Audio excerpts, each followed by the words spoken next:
Going to say welcome to Consciously Connecting Humanity 360.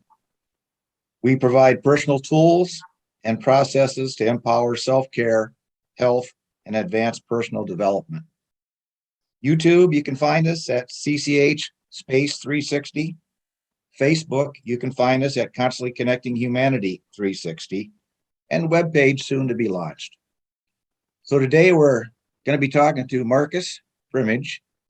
He I think currently you still has a studio with the hot yoga. Is that what you're doing on a daily basis? Yes, I teach yoga and also children's martial arts. And also, the last name you got to say Brimage. So I'm being fancy today.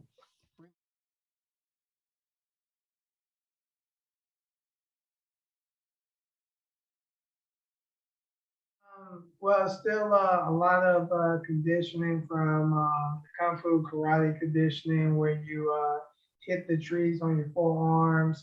He has a sandbag. I have another Kung Fu master that has a sandbag full of metal beads. And I have to hit like 200 on it 200 times a day. So it makes my hands a lot more like durable than a lot of other people's, and I still utilize my boxing training with my other martial arts and stuff. Mm-hmm.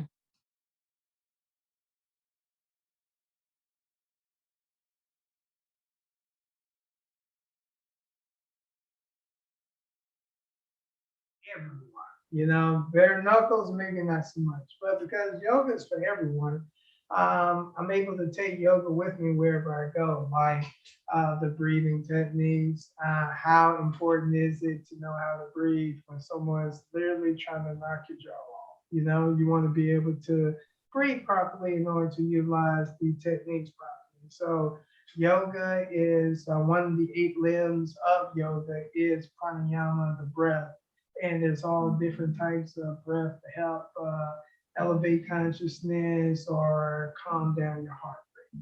So that's one of the ways I take the yoga with me. And also, it's a daily practice. So I'm always starting my day with yoga, and I try to end my day with yoga as well. Now, let me ask a quick question. So, in the beginning of your career, when you first started out in the UFC fighting, you were known as being the Bama Beast. Yeah, Bama Beast. Bama Beast. And now here we have reborn as a yoga ninja. Yeah. Right. So could you talk a little bit about these two personalities, I would say? Well, a lot of it was like ego versus higher self, honestly, because especially being bred in that UFC world, everything's like kind of egotistical. I'm better than you. That's what it's all about. So you have to have like a persona that helps shield you and puts you and drives you through all the resistance you're gonna get. So that's what the Bama Beast was about, like beasting out and always being tough and being the aggressor. And Yoga Ninja is a little quiet, laid back, and a lot more stealthy. Still is dangerous though. So is it fair enough to say that maybe the beast is still there, but he only comes out when needed? Exactly. There's a time and place in everything. You could be a beast and you could be a joke. Wow. One more question for me. So in the beginning, the Bama Beast was not practicing yoga, was not practicing mindfulness, was not practicing any type of meditation, was not a vegetarian like now. So since you've implemented all of these things, what have you noticed, if you have noticed anything differently about entering into the ring? How is it now compared to back then? What is the state of being at that moment when you go into the fight? Well, now it's like more efficient.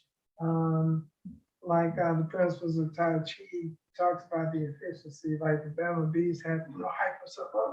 Yeah, man, I'm ready for war, and it's so unnecessary. So it was so funny because my bare knuckle fight, I was just so calm and relaxed because This is what I do. So there's no reason to hype myself up or no, I'm gonna go in there and just do my thing. So that's like the more, just again, the difference back to the ego and, hype stuff.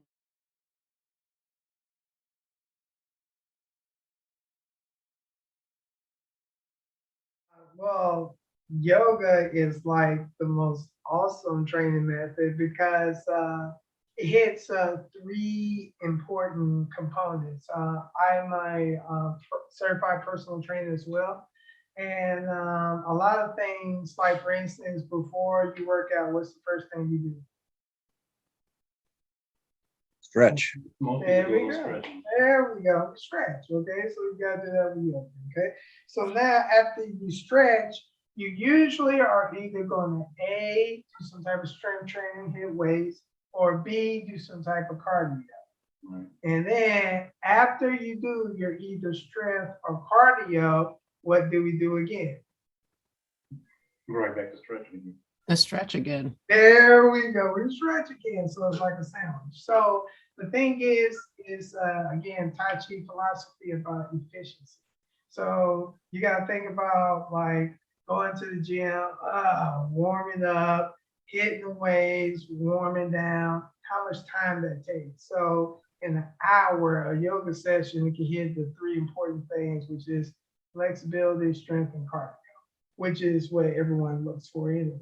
So no one has time to go to the gym and do these things. So guess what? Doing the push-up, just like a bench press, just do more push-ups. So especially when 2020 happened, as a personal trainer, I spent my whole entire life in the gym, professional fighting, high school football, little league football. My dad used to make us lift weights outside, and all of a sudden, no gym to do. At the time, it was luckily during that time, I was already in the yoga teacher training process. So I just started doing yoga more. And through that, I started, heal myself more. I started to get stronger where I needed because lifting your body weight is one hell of a workout itself.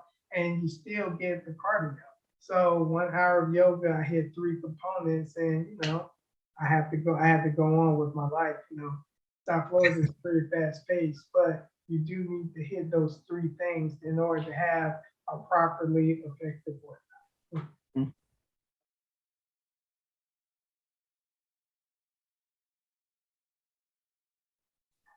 Tai Chi was always there. I just wanted to specify in it. I was training under another Kung Fu Tai Chi instructor, but he didn't have the time. And Sifu Lester here gave him the time. So we started meeting up, and because I have like a lot of time at night, that's a good time for me to practice. And because it's a more gentle art, it's a good way to help soften the body, especially after doing all the sparring and training from boxing. So this is one of the ways to help me relax and go to sleep. Actually, that's a technique into our Tai Chi to help us figure out how to breathe and when to breathe, when to inhale, when to exhale. In doing that, it causes me to like slow down the actual Tai Chi movement because I'm moving with the breath. But a long exhalation is a relaxing breath. So it causes you to naturally soften and relax. Can I revert back to the yoga a little bit? So two questions in regard to yoga. Say a person is interested in yoga, never actually known anything about it other than it's a good exercise.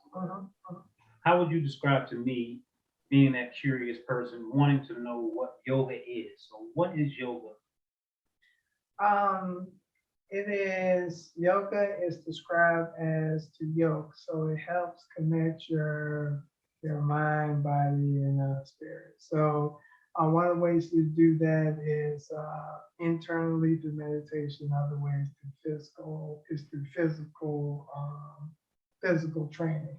So that's what the yoga kind of meshes those two together, because through the actual physical training of yoga, that's when you start to become aware of your body in different areas, and that's when you're starting to become one, allowing you to have awareness about your body. And when you start focusing on your body, you can start going with it. So that's why it's a good workout. And the saying is, get a good work in while working out. Going inside. Mm-hmm. So here's the second part of that. So Tai Chi has different, they say, family names or different systems, different types. There's also different types of Tai Chi. Tai Chi for arthritis, Tai Chi for Parkinson, Tai Chi for balance, Tai Chi for seniors. Do you study any particular specific types of yoga? Is it just like one big umbrella, yoga? It's an umbrella that has different sets. I am certified in Hatha, Vinyasa, Yin, Kemetic yoga. So those are all different ones you just named? All different ones. Hatha, okay, I got it. Hatha is what everyone's used to, especially with the hot style of yoga. And it means forceful yoga, so it's like more of a breath. The vinyasa, that's the one everyone likes because it's up, down, left, right. It's more of the workout. More active, yes, and that's what led me into it, was the physical benefits I got from it. All the other stuff, consciousness and breath, that came later, but through the repetition of me constantly coming to practice, that's when it started to the line started to play. So, and Kemetic yoga is an Egyptian style of yoga. It's conscious elevating, is more focused on the breath. Yin is one of the yogas to where you hold the postures for a long time. There's an extreme benefit of holding postures for a long time. They just absolutely suck in the beginning.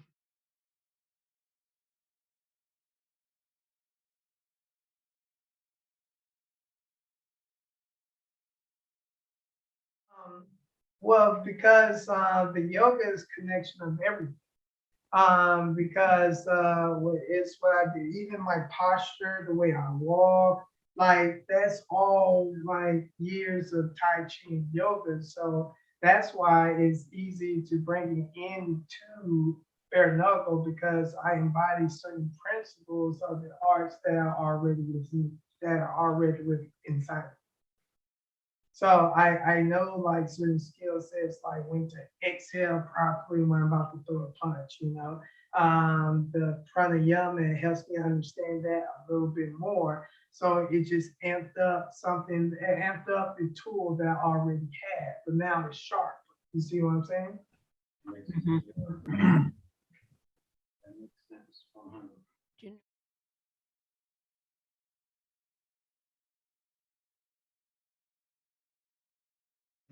Share with the audience. Okay. All right. Does anybody have trouble feeling like lethargic? Most of the time. Most of the time? All right. So this breath is, I remember this breath is when I was tired and I wanted to amp myself up for my sparring session. And I was just feeling just a little bit under the weather. So it's called the breath, Strika's breath. So what we're going to do is basically inhale, we reach up, and then we exhale, lock your core, pull your elbow down. Inhale up, and exhale. We exhale, pushing out through our teeth, just like a cobra. Inhale, lift. And exhale. So I start to speed up tempo some. So follow me. Inhale, lift. Exhale. Inhale, exhale. Breathe in, exhale. In, out, in, out, in, out, in, out, in, out. Faster, faster, faster, faster, faster, faster, faster. So now my endorphins are pretty high. I'm elevating all the circulation through my head, through my neck, as start pushing through. So now everything's pushed up this way and now it's falling back down. So it wakes you up, makes you a little bit more cognitively aware, and it's like a little bit of an espresso shot.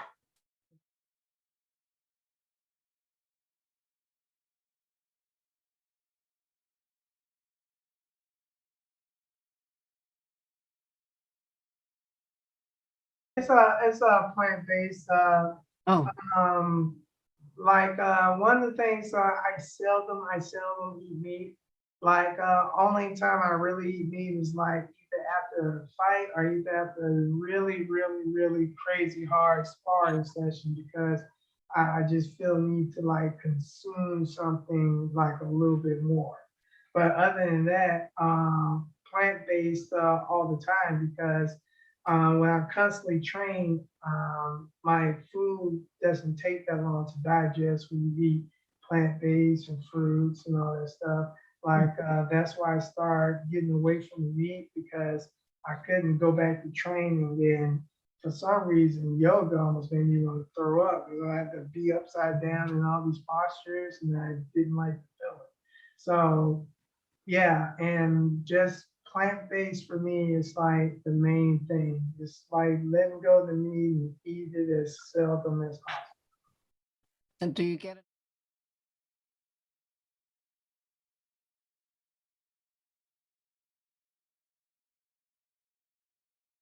One of my bare knuckle bouts didn't go through, and I was like a little bit disappointed, because you go through like an extreme training camp and all that jazz.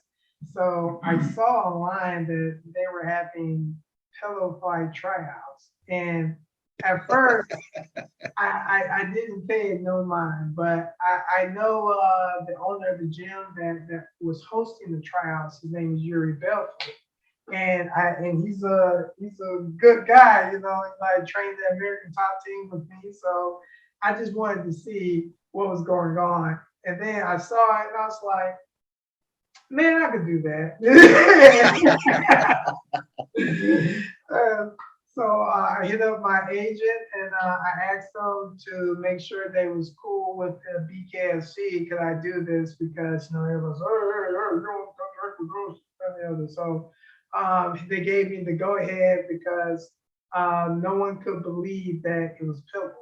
Like it was like it's like whatever. What are you talking about? I don't know what you're talking about. Whatever. Just tell me yes. You know what I'm saying? So you stop bothering them. So I went to the tryouts, and I did my thing. It was awesome.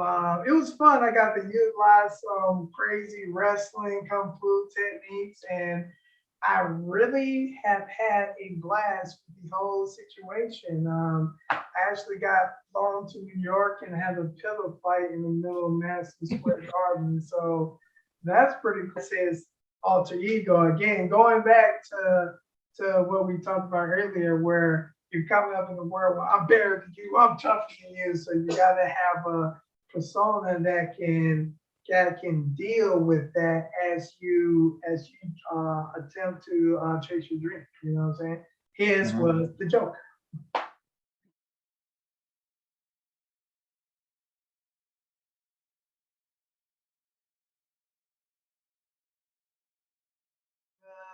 Teach yoga, hot yoga, kinetic yoga, and I also teach. I'm a kung fu instructor and a mixed martial arts instructor. So, future Tai Chi instructor. All right, just tell me. I'm working hard now. Just tell me, future Tai Chi instructor. YOGA_ninja NINJA and the numbers 954. Which is South Florida's Broward County area code. When's your next fight? And what is your next fight? It looks like my next fight will be a pillow fighting at which one is called? The Hard Rock Casino here in Hollywood. So yeah. excited about that. And nothing on the bare knuckle. One of the opponents they wanted me to have pulled out. He was injured. So now we're just on the waiting list on that. So pillow fighting is up next June 17th. We really appreciate your time, and that's been very interesting. The breathing exercise, that was nice to share. Thank you. Yeah. Yeah, I'm glad you enjoyed it. Thank you guys so much. Be honest with you, I've just been super prepared to be able to answer all you guys' questions. I just want to say, I just want to say thank you again. I appreciate you guys having me on and being able to talk about health from this perspective. A lot of people only deal with Western medicine and they don't see no other alternative outside of this. I've been able to experience acupressure, acupuncture, the breathing exercises, Tai Chi and yoga. They have caused some shifts and changes in me, and I'm glad that y'all have got together to present this to the world. I'm super excited to be a part of it.